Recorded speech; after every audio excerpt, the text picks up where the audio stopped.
দর্শক আসসালামু আলাইকুম। আশা করি সকলে ভালো আছেন। তো দর্শক, আমার হাতে যে গাছের চারাটি দেখতে পাচ্ছেন, তো দর্শক এটি একটি কদম গাছের চারা। তো দর্শক, এই কদম গাছগুলো চাষ করলে কিন্তু আপনারা প্রচুর পরিমাণে কিন্তু লাভবান হতে পারবেন।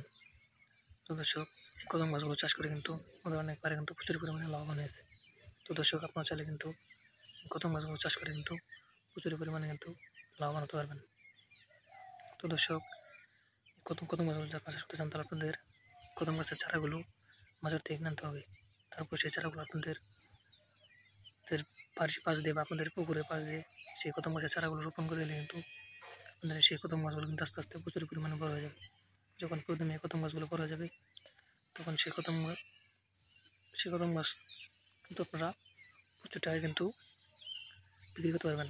তো দর্শক, এতে কিন্তু আপনারা প্রচুর পরিমাণে কিন্তু লাভবান হতে পারবেন। তো দর্শক, দেখতে পাচ্ছেন আমার হাতে যে গাছের চারাটি দেখতে পাচ্ছেন, তো দর্শক এটি একটি কদম গাছের চারা। তো দর্শক, এই কদম গাছগুলো যদি আপনারা চাষ করতে চান তাহলে কিন্তু আপনারা প্রচুর পরিমাণে কিন্তু লাভবান হতে পারবেন। তো দর্শক, আমাদের অনেক বাইরে কিন্তু এই কদম গাছগুলো চাষ করে কিন্তু প্রচুর পরিমাণে লাভবান হয়েছে। তো দর্শক, আপনার চাইলে কিন্তু এইভাবে এই কদম গাছের চারাগুলো বাজার থেকে কিনে এনে সেই কদম গাছের চারাগুলো আপনাদের বাড়ির পাশ দিয়ে বা আপনাদের পুকুরের পাশ দিয়ে সেই কদম গাছের চারাগুলো কিন্তু রোপণ করে দিলে কিন্তু আপনাদের কদম গাছগুলো কিন্তু আস্তে আস্তে প্রচুর পরিমাণে বড় হয়ে যাবে। যখন প্রথমে এই কদম গাছগুলো বড় হয়ে যাবে তখন সেই কদম গাছগুলো আপনারা কিন্তু প্রচুর টাকা কিন্তু বিক্রি করতে পারবেন। তো দর্শক, এতে কিন্তু আপনারা প্রচুর পরিমাণে লাভবান হতে পারবেন।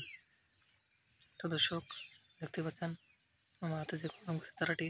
তো দর্শক, এই কদম গাছগুলো কিন্তু আপনারা চাইলে কিন্তু নিজেরাই চাষ করে প্রচুর পরিমাণে লাভবান হতে পারবেন। তো দর্শক, আমাদের ভিডিওটি যদি আপনার একটু ভালো লেগে থাকে তাহলে অবশ্যই চ্যানেলটি সাবস্ক্রাইব করে দেবেন এবং ভিডিওতে একটি লাইক করে দেবেন। ধন্যবাদ, সকলে ভালো থাকবেন। আসসালামু আলাইকুম।